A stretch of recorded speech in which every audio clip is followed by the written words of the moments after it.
Hello everyone, welcome back to my YouTube channel study in Bengali. Railway group D 2025-এর জন্য আমরা যে mock টেস্টের সিরিজটা কন্টিনিউ করছিলাম, আজকে তার ক্লাস নাম্বার 29। তো তাহলে চলো দেরি না করে শুরু করি। দেখো আজকের প্রথম প্রশ্ন কি বলেছে, যে একটি তারের রোধ তার দৈর্ঘ্যের সাথে কিভাবে পরিবর্তিত হয়। মানে কোনো একটা তার আছে, ঠিক আছে, কোনো একটা মেটালিক ওয়্যার বলতে পারো, কোনো একটা তার আছে, সেই তারের যে রোধ আছে অর্থাৎ তারের যে রেজিস্ট্যান্স আছে, সেই তারের রেজিস্ট্যান্সটা সেই পরিবাহীর যে তার আছে সেটার দৈর্ঘ্য বাড়ানোর সঙ্গে সঙ্গে কী হবে। এক কথায় আমরা বলতে পারি, যদি আমরা তারকে কী করি, তারকে বাড়িয়ে দিই, তাহলে তার রোধের কী পরিবর্তন হবে, এটাই হচ্ছে আমাদের কোশ্চেন। ঠিক আছে, তো দেখো এক্ষেত্রে কিন্তু তোমাদেরকে মনে রাখতে হবে সেই ওহমস লটা। ঠিক আছে, ওহমস ল কী বলে?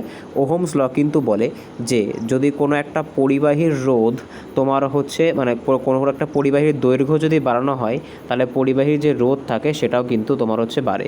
দৈর্ঘ্য যদি 2 গুণ বাড়ানো হয় তাহলে পরিবাহীর রোধও কিন্তু 2 গুণও বাড়বে। দৈর্ঘ্য যদি 4 গুণ বাড়ানো হয় তাহলে পরিবাহীর রোধও কিন্তু 4 গুণ বাড়বে। অর্থাৎ এদের মধ্যে কেমন সম্পর্ক আছে? অর্থাৎ এদের মধ্যে কিন্তু তোমার সরল সম্পর্ক আছে, বা সরল সমানুপাতিক সম্পর্ক বা সরল আনুপাতিক সম্পর্ক কিন্তু রয়েছে পরিবাহীর দৈর্ঘ্য আর রোধের মধ্যে। দৈর্ঘ্য যতটুকু বাড়বে, রোধও কিন্তু ততটুকুই বাড়বে। নেক্সট প্রশ্ন দেখব। পরবর্তী প্রশ্ন কি বলেছে, আজকে 2 নাম্বার কোশ্চেন, যে শব্দ তরঙ্গ কোন প্রকার তরঙ্গ। তো বহুবার তোমাদের করিয়েছি, শব্দ তরঙ্গ কিন্তু হচ্ছে অনুদৈর্ঘ্য তরঙ্গ। আচ্ছা, অনুদৈর্ঘ্য তরঙ্গ মানে কি? অনুদৈর্ঘ্য তরঙ্গ মানে কিন্তু লংডিটিউডিনাল, ঠিক আছে, লংডিটিউডিনাল ওয়েভ। অর্থাৎ এই ধরনের তরঙ্গগুলো যাতায়াতের জন্য কিন্তু মিডিয়াম বা মাধ্যমের প্রয়োজন হয়। ঠিক আছে, কোন ধরনের তরঙ্গের জন্য, মানে কোন ধরনের তরঙ্গে কোনো রকম মিডিয়ামের প্রয়োজন হয় না, সেটা যদি ইলেকট্রোম্যাগনেটিক হয়। ঠিক আছে, সেটা যদি ইলেকট্রোম্যাগনেটিক ওয়েভ হয়, যেমন আলো, এক্স রশ্মি, এগুলোর জন্য কিন্তু কোনো রকমভাবে কি প্রয়োজন হয় না, মাধ্যমের প্রয়োজন হয় না। এগুলোকে কিন্তু তড়িৎচুম্বকীয় তরঙ্গ বলা হয়ে থাকে। কিন্তু সাউন্ড কিন্তু একটা অনুদৈর্ঘ্য তরঙ্গ, এটা চলার জন্য কিন্তু মিডিয়াম প্রয়োজন হয়ে থাকে। এবার তোমাদের জন্য আমার একটা এইচডাব্লিউ থাকবে, সেটা হচ্ছে যে আমাদের যে বাতাস মানে নর্মাল যে এয়ার, সেই নর্মাল এয়ারে যে আমাদের সাউন্ডের যে গতিবেগ সেটা কত, সেটা তোমরা আমাকে কমেন্টে জানাবে। যে নর্মাল বাতাসে, নর্মাল এয়ারে সাউন্ডের ভেলোসিটি কত, সেটা তোমরা আমাকে কমেন্টে জানাবে। নেক্সট প্রশ্ন দেখব। পরবর্তী প্রশ্ন আজকে 3 নাম্বার কোশ্চেন কি বলেছে, যে প্রতিফলন সূত্র অনুযায়ী আপাতন কোণ এবং প্রতিফলন কোণ কেমন হয়ে থাকে। ঠিক আছে, তো প্রতিফলন সূত্র এটা কিন্তু লাইট চ্যাপ্টারের যে কোশ্চেন। ঠিক আছে, তো লাইট চ্যাপ্টারের কোশ্চেন দেখো, কোশ্চেনটা একটু এক্সপ্লেন করি। দেখো এটা কি আছে, এটা মনে করো কোনো একটা সারফেস আছে, ঠিক আছে, কোনো একটা মসৃণ মাধ্যম আছে, এখানে আমি লিখে দিলাম, এটা কিন্তু হচ্ছে কোনো একটা মসৃণ মাধ্যম। ঠিক আছে, তো এই মাধ্যমে মনে করো আলোটা এইভাবে এসে, আচ্ছা, যে আলোটা আসে সেটাকে কি বলে, সেটা কিন্তু আপাতিত রশ্মি বলে। ঠিক আছে, আচ্ছা, আর এইখানে কিন্তু কি থাকে, এইখানে কিন্তু একটা 90 ডিগ্রি আমরা অ্যাজিউম করে নিই। ঠিক আছে, আচ্ছা, আলোটা যেভাবে আসে, আর এটা কিন্তু একটা মসৃণ মাধ্যম। ঠিক আছে, তাহলে কিন্তু এটা সম্ভব, মসৃণ মাধ্যম হলে কিন্তু সম্ভব। এটা হচ্ছে একটা মসৃণ মাধ্যম। তো এবার কি হচ্ছে, আলোটা কিন্তু যে অ্যাঙ্গেলে আসছে আবার কিন্তু সেই অ্যাঙ্গেলেই ফিরে যাচ্ছে। যে আলোটা আসছে তাকে বলে আপতিত রশ্মি, যেটা বেরিয়ে যাচ্ছে সেটাকে বলে প্রতিফলিত রশ্মি। এইবার এই যে নর্মালটা দেখতে পাচ্ছ, বা এই যে 90 ডিগ্রিটা দেখতে পাচ্ছ, যেটা আমরা মনে মনে অ্যাজিউম করি, এটার সাথে আপাতিত রশ্মি যে কোণটা তৈরি করে সেটাকে বলে অ্যাঙ্গেল আই। ঠিক আছে, বা আপাতন কোণ। আর এই প্রতিফলিত যে রশ্মি আছে এর সাথে আমাদের এই যে 90 ডিগ্রিটা যেটা আমরা কল্পনা করে নিয়েছি, সেটা যে কোণটা তৈরি করে এটাকে বলে হচ্ছে অ্যাঙ্গেল অফ রিফ্লেকশন বা কোণ আর। ঠিক আছে, বা এক কথায় আমরা বলতে পারি প্রতিফলন কোণ।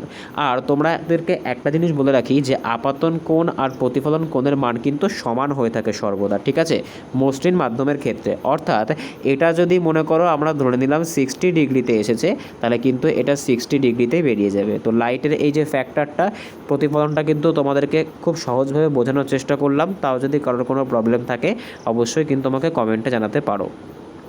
নেক্সট দেখব আজকে 4 নাম্বার কোশ্চেন কি বলেছে। দেখো একটা নিউমেরিক্যাল দিয়েছে ফিজিক্সের, যে 220 ভোল্টেজে যদি 1000 ওয়াট হিটার চালানো হয় তাহলে কারেন্ট কত খরচা হবে। দেখো কারেন্টের কিন্তু একটা ডাইরেক্ট ফর্মুলা আছে, যে কারেন্ট ইকুয়ালস টু কী হয়, কারেন্ট ইকুয়ালস টু কিন্তু এখানে তোমার হচ্ছে, এটাকে আমরা যদি ডাব্লিউ এর পরিবর্তে পি লিখি তাহলে হয়তো সবথেকে বেশি সুবিধা হবে। তো দেখো এই যে ওয়াটটা কিসের একক, ডাব্লিউ মানে তো ওয়াট কিসের একক, ওয়াট তো পাওয়ারের একক হয়ে যায়, আমরা সকলেই জানি। তো ফর্মুলাটা এরকম, যে আই ইকুয়ালস টু কী হয়, I equals to P by V হয়। আচ্ছা, আই মানে কি আমরা সকলেই জানি, আই মানে কিন্তু হয়ে যাচ্ছে কারেন্ট, ঠিক আছে। তো কারেন্ট ইকুয়ালস টু কী হয়, কারেন্ট ইকুয়ালস টু কিন্তু পাওয়ার বাই ভোল্টেজ হয়। তো আমাদের এখানে পাওয়ার কত, এখানে আমাদের পাওয়ার হচ্ছে 1000, আর এক্ষেত্রে আমাদের যে ভোল্টেজ সেটা কত, সেটা কিন্তু 220। তো এটা দিয়ে যদি এটাকে কাটি তো আলটিমেটলি আমরা কত পাচ্ছি, আলটিমেটলি কিন্তু এটা পেয়ে যাচ্ছি 50 আর এটা কিন্তু পেয়ে যাচ্ছি 11। তো আলটিমেটলি কিন্তু কত হবে যদি আমরা কাটাকুটি করি, তাহলে 4 পয়েন্ট সামথিং আসবে। তো দেখো এখানে কিন্তু 4 পয়েন্ট সামথিং দিয়ে একটা অপশান আছে, তো অপশান বি কিন্তু আমাদের সঠিক অ্যান্সার হয়ে যাবে। আর এখানে কিন্তু এ দিয়েছে, অর্থাৎ এ মানে কি, এখানে যদি আমি লিখি তো 4.54 এ ফর কিন্তু অ্যাম্পেয়ার, যেটা কিন্তু কারেন্টের একক। নেক্সট দেখব আজকের পরবর্তী প্রশ্ন। তোমরা চাইলে কিন্তু এখান থেকে এক্সপ্লেনেশনটাও দেখে নিতে পারো। আমি কিন্তু এবার থেকে তোমাদের জন্য যে এক্সপ্লেনেশনটা হবে সেটা কিন্তু অ্যাড করে দেবো, যাতে তোমাদের বুঝতে কোনো রকম প্রবলেম না হয়, তোমরা যাতে সেকেন্ড টাইম কিন্তু তোমরা বুঝতে পারো। নেক্সট দেখব পরবর্তী প্রশ্ন কি বলেছে আজকের 5 নাম্বার কোশ্চেন, যে কোন ধরনের লেন্সে সমান্তরাল রশ্মি একটি বিন্দুতে মিলিত হয়। ঠিক আছে, তো মনে করো এরকম একটা লেন্স আছে, ঠিক আছে, কি হচ্ছে সেখানে কিন্তু এইভাবে সমান্তরাল যে রশ্মিগুলো আসছে সেগুলো কিন্তু আসছে, কিন্তু লেন্সে কিন্তু লাগার পরে কিন্তু কি হচ্ছে, সেটা কিন্তু একটা বিন্দুতে মিলিত হচ্ছে।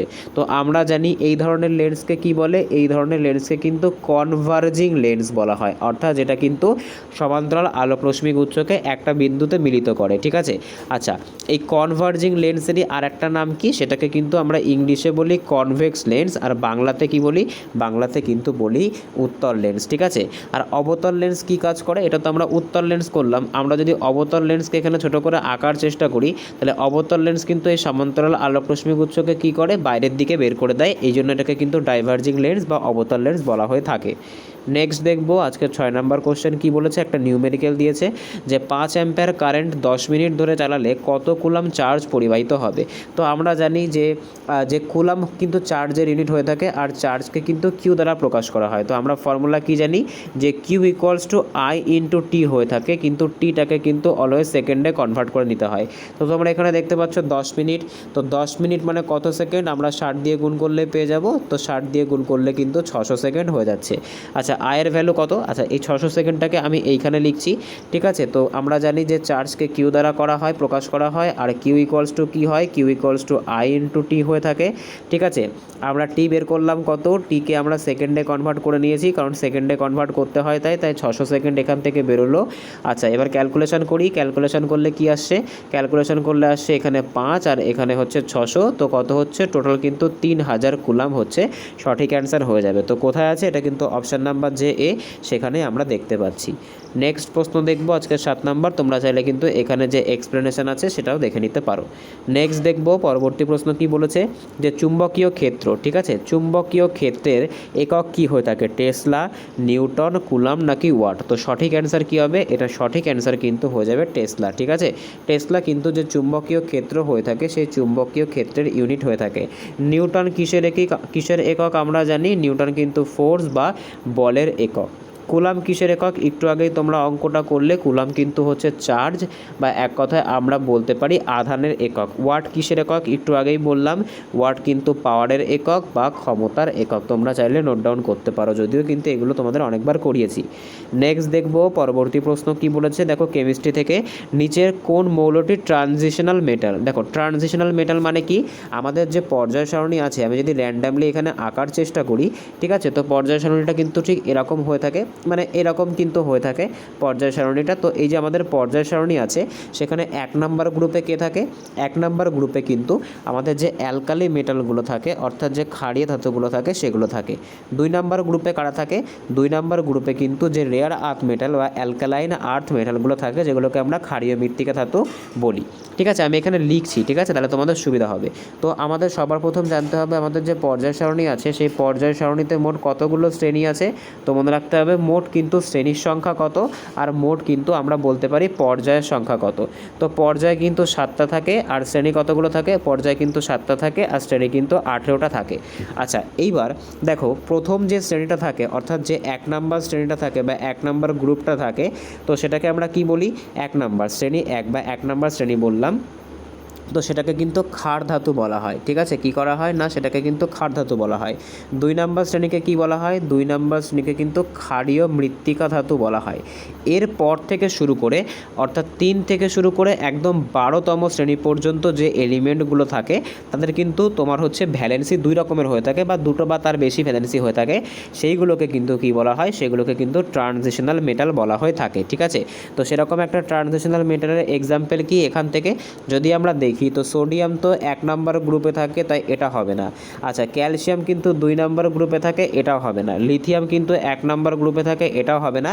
একমাত্র আয়রনটাই কিন্তু আমাদের সঠিক অ্যান্সার হয়ে যাবে। আয়রনই কিন্তু আমাদের ট্রানজিশনাল এলিমেন্ট হয়ে যাচ্ছে। ঠিক আছে, নেক্সট প্রশ্ন দেখব। পরবর্তী প্রশ্ন কি বলেছে, যে অক্সিডেশন প্রক্রিয়ায় ইলেকট্রন কি হয়। তো দেখো, যেখানে অক্সিডেশন হয়, ঠিক আছে, যেখানে অক্সিডেশন হয় সেই অক্সিডেশনে ইলেকট্রন কি হয়, যোগ হয়, হারানো হয়, তারপরে কি হয়, নিরপেক্ষ থাকে নাকি ভাগ হয়।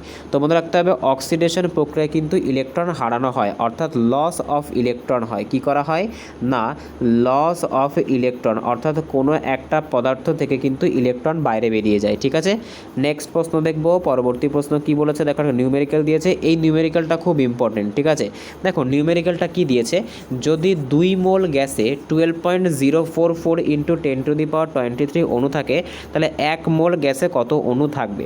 এই অঙ্কটার এই যে ফিগারটা দেখতে পাচ্ছ, এটা দেখেই তোমরা ঘাবড়ে যাবে, আর যে অপশানসগুলো আছে সেগুলো দেখে তোমরা ঘাবড়ে যাবে। কিন্তু এটা সবথেকে সোজা অঙ্ক, এতগুলো অঙ্ক মধ্যে সবথেকে সোজা অঙ্ক এটা। দেখো, তোমাদেরকে শুধু একটা জিনিস মনে রাখতে হবে যে 1 মোল গ্যাসে সর্বদা কতগুলো অণু থাকে। তো মনে রাখতে হবে 1 মোল গ্যাসে কিন্তু সর্বদা 6.022 ইন্টু 10⁻23টায় অণু থাকে সর্বদা। ঠিক আছে, এসটিপিতে। তার কারণ কি, এটা কিন্তু অ্যাভোগাড্রো সূত্র। ঠিক আছে, কি বললাম না, এটা কিন্তু অ্যাভোগাড্রো সূত্র। আচ্ছা, এবার তোমরা যদি একটু খেয়াল করো, ঠিক আছে, এটা মনে রাখতে পারো। আচ্ছা, তোমরা যদি খেয়াল করো তাহলে তোমরা দেখতে পাবে যে 2 মোলে কত আছে, 2 মোলে কিন্তু 12.044 ইন্টু 10⁻23 আছে। তাহলে 1 মোলে কি আছে, 2 দিয়ে ভাগ করে দিলে বেরিয়ে যাবে। তো 2 দিয়ে ভাগ করলে কত হচ্ছে, 2 দিয়ে ভাগ করলে কিন্তু 6.022 ইন্টু 10⁻23 হচ্ছে। তো আলটিমেটলি কিন্তু আমাদের এইটাই সঠিক অ্যান্সার হবে। এটা কিন্তু আমরা মুখস্থ থাকলেও করতে পারবো। ঠিক আছে, তো 1 মোল গ্যাসের অণু কতগুলো থাকবে 1 মোল গ্যাসের মধ্যে, তো সর্বদা কিন্তু 6.022 ইন্টু 10⁻23 থাকবে। এটাকে কিন্তু অ্যাভোগাড্রো সংখ্যাও বলা হয়ে থাকে।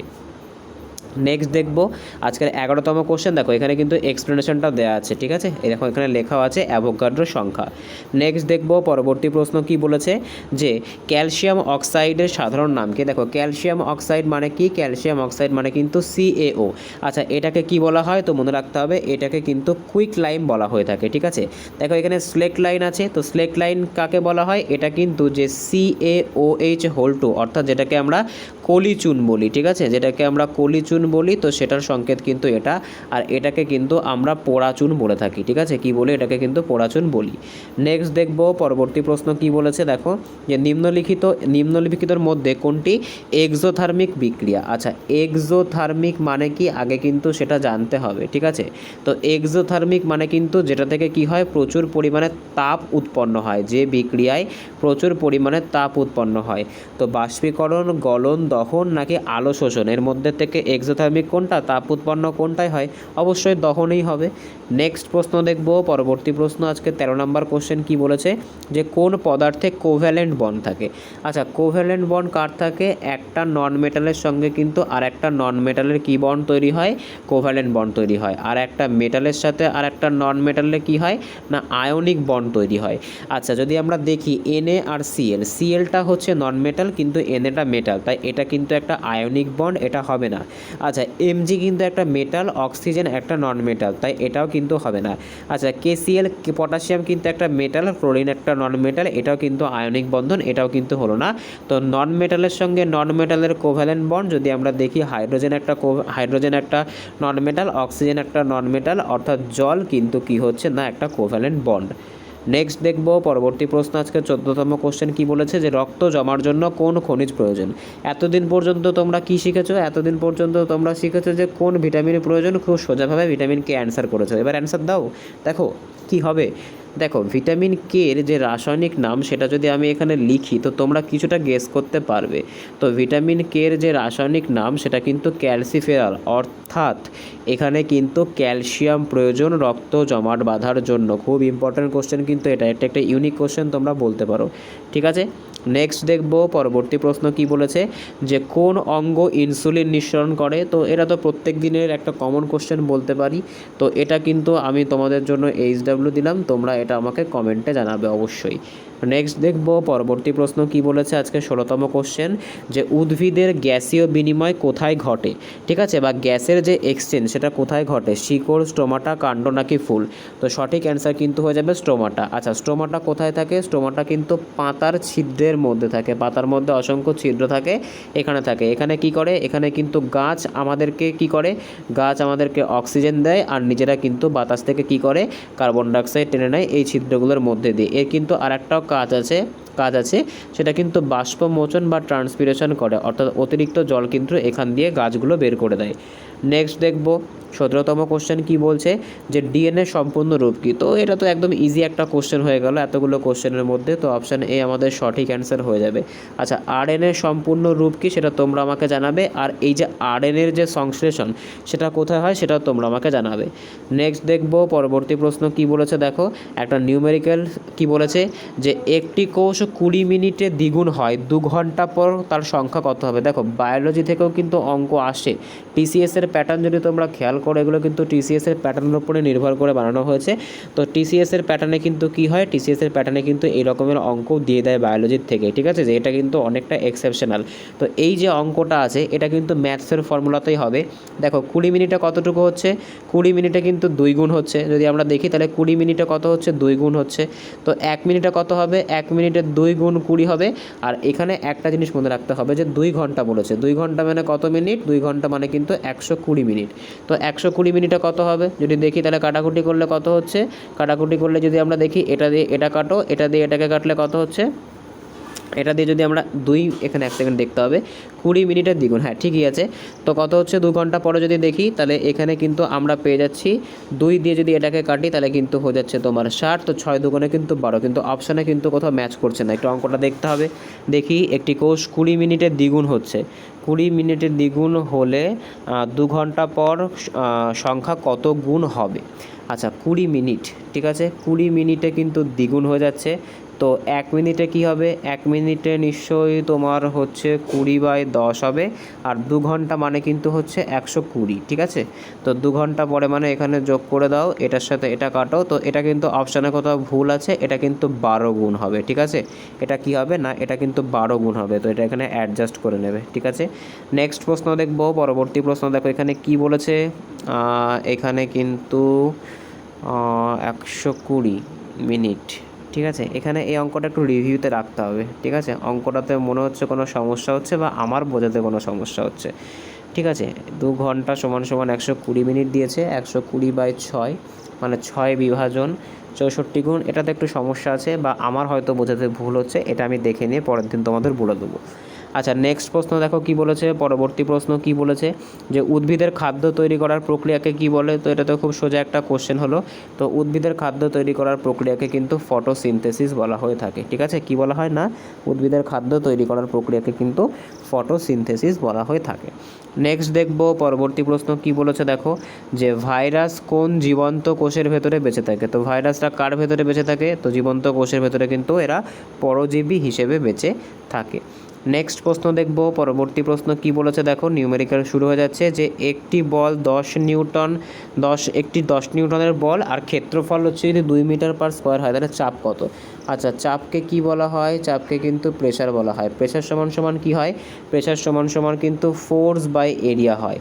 ফোর্স কত, 10 নিউটন, এরিয়া হচ্ছে 2, কাটাকুটি করলে কত হবে 5, ঠিক আছে। তো 5 পাস্কেল, কেন পাস্কেল, কেন পিএফ আর পাস্কেল, তার কারণ এর যে ইউনিট সেটা কিন্তু পাস্কেলে হয়ে থাকে, ঠিক আছে। মানে আমাদের যে প্রেশারের ইউনিট সেটা কিন্তু পাস্কেলে হয়ে থাকে, ঠিক আছে। প্রেশারের ইউনিটটা কিন্তু পাস্কেলে হয়ে থাকে। নেক্সট প্রশ্ন দেখব, পরবর্তী প্রশ্ন কি বলেছে, আজকের 22তম কোশ্চেন কি বলছে, যে এক লাইট ইয়ার কি বোঝায়, সময়ের একক, দূরত্বের একক, আলোর তীব্রতার একক নাকি শক্তির একক। তো এই যে লাইট ইয়ার আছে এটা দিয়ে কিন্তু যে আমরা কি করি, এটা কিন্তু আমরা যে অ্যাস্ট্রোনমিক্যাল যে অবজেক্টগুলো হয় সেগুলোর দূরত্ব মেপে থাকি, ঠিক আছে। তো এটা কিন্তু দূরত্বের একক হয়ে যাবে, ঠিক আছে। আচ্ছা, দূরত্ব মাপার সবথেকে বড় এককের নাম কি? দূরত্বের সবথেকে বড় একক কিন্তু হচ্ছে পারসেক, ঠিক আছে। মনে রাখতে হবে যে 1 পারসেক সমান সমান কত হয়? 1 পারসেক সমান সমান কিন্তু 3.26 লাইট ইয়ার হয়ে থাকে। নেক্সট দেখব পরবর্তী প্রশ্ন কি বলেছে, দেখো যে একটি 100 সেন্টিমিটার তাপমাত্রায় জলের তুলনায় 0 ডিগ্রি সেন্টিগ্রেড বরফ কোনটির অভ্যন্তরীণ শক্তি বেশি হবে, ঠিক আছে। তো এই যে কোশ্চেনটা আছে, এই কোশ্চেনটা আমি তোমাদের জন্য হোমওয়ার্ক দেখছি কার কত কনসেপ্ট ক্লিয়ার আছে এই কোশ্চেনটা থেকে কিন্তু বোঝা যাবে। এটা কিন্তু কনসেপ্টের কোশ্চেন, কেউ কিন্তু অ্যান্সারটা দেখবে না, আর যারা যারা অ্যান্সারটা করবে তারা কিন্তু আমাকে এক্সপ্লেন করে অ্যান্সারটা করবে, ঠিক আছে। তো অ্যান্সারটা কিন্তু কেউ দেখবে না।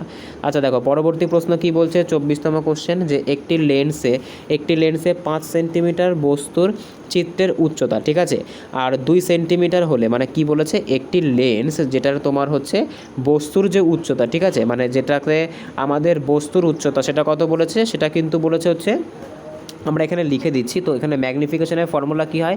ম্যাগনিফিকেশন কিন্তু v/u হয়ে থাকে, ঠিক আছে। অর্থাৎ যেটা কিন্তু আমাদের বস্তুটাকে কত দূরে রাখা হয়েছে, বস্তুটাকে কিন্তু u ইকুয়ালস টু তোমার এখানে 5 সেন্টিমিটার দূরে রাখা হয়েছে, ঠিক আছে। আচ্ছা, আর যেটা আমাদের প্রতিচ্ছবি সেটার যে দৈর্ঘ্য সেটা কতটুকু হয়েছে? 2 সেন্টিমিটার হয়েছে, ঠিক আছে। এটা মনে রাখতে হবে u আর v এর ভ্যালুটা। এখানে একটু তোমার হচ্ছে এটা মিস্টেক আছে, মানে একটি লেন্সে 5 সেন্টিমিটার বস্তুর চিত্রের উচ্চতা 2 সেন্টিমিটার হলে, মানে 5 সেন্টিমিটার দূরে, ঠিক আছে, এটা এখানে ভালো হতো যে একটি লেন্সে 5 সেন্টিমিটার দূরে রাখা কোনো চিত্রের উচ্চতা 2 সেন্টিমিটার হলে বর্ধন কত। তো দেখো ইউ এখানে কত, এখানে ইউ কিন্তু হয়ে যাবে ইউ কিন্তু এখানে হয়ে যাবে হচ্ছে 5 সেন্টিমিটার, আর ভি কিন্তু হয়ে যাবে না কত, ভি কিন্তু হয়ে যাবে 2 সেন্টিমিটার। তো এখানে ফর্মুলা পাতাও, তো এম ইকুয়ালস টু কী হচ্ছে, এম ইকুয়ালস টু v/u। অর্থাৎ যদি আমরা দেখি তো এটা কিন্তু 2/5 হয়ে যাচ্ছে। তো আলটিমেটলি অ্যান্সার আমাদের 0.4 আসবে, আর ম্যাগনিফিকেশনে কিন্তু কোনো ইউনিট হয় না, ঠিক আছে। তো সঠিক অ্যান্সার কিন্তু 0.4 আসবে। নেক্সট প্রশ্ন দেখব, পরবর্তী প্রশ্ন কি বলেছে আজকের 25তম কোশ্চেনটা দেখো, যে কোন ভিটামিনের অভাবে রিকেট রোগ হয়। তো সঠিক অ্যান্সার কী হবে? আমরা সকলে জানি সঠিক অ্যান্সার কিন্তু হয়ে যাবে ভিটামিন ডি এর অভাবে কিন্তু শিশুদের রিকেট রোগ হয়ে থাকে। তো আজকে এই অবধি ছিল। আউট অফ 25 কার কত স্কোর হলো অবশ্যই কিন্তু তোমরা আমাকে কমেন্টে জানাবে। আচ্ছা, তোমাদের জন্য একটা অ্যানাউন্সমেন্ট আছে। অ্যানাউন্সমেন্টটা হচ্ছে আমাদের টিসিএস প্যাটার্নে, ঠিক আছে, টিসিএস প্যাটার্নে ফিজিক্সের যদি তোমরা টপ 100টা নিউমেরিক্যালস নিতে চাও, সেক্ষেত্রে সেই পিডিএফটা কিন্তু অ্যাভেলেবেল আছে। সেটা কিন্তু 95 প্রাইস রাখা হয়েছিল, কিন্তু বর্তমানে কালী পুজো পর্যন্ত অফার চলছে বলে এটা কিন্তু তোমার 25-এ অ্যাভেলেবেল আছে। তো তোমরা যারা যারা নিতে চাও তারা কিন্তু কি করতে পারো, তারা কিন্তু যে নাম্বারটা এখানে লিখছি 9332919680, ঠিক আছে, নাম্বারটা আমি আর একটু পরিষ্কার করে লিখছি। তো দেখো এই যে নাম্বারটা দিচ্ছি এখানে 9332919680, এই যে নাম্বারটা আছে, তোমরা কি করতে পারো, এই নাম্বারটাতে কিন্তু হোয়াটসঅ্যাপ করতে পারো, অনলি হোয়াটসঅ্যাপ করবে, সেখান থেকে কিন্তু তোমরা চাইলে বাই করতে পারো। আর একটা নোট কিন্তু তোমাদের জন্য আছে, সেখানে আমরা কি করেছিলাম, সেখানে কিন্তু আমরা 100টা ফিজিক্সের প্রশ্ন, 100টা কেমিস্ট্রির প্রশ্ন, আর 100টা কিন্তু বায়োলজির কোশ্চেন দিয়ে একটা কম্পাইলেশন বানিয়েছিলাম, সেটাও কিন্তু 29-এ অ্যাভেলেবেল আছে। তো তোমরা যারা যারা নিতে চাও, এই যে নাম্বারটা আছে, আমি নাম্বারটা মুখে আরেকবার বলছি, 9332919680, এই নাম্বারে কিন্তু অনলি হোয়াটসঅ্যাপ করে বাই করতে পারো। তো দেখা হচ্ছে পরের ভিডিওতে, বাই।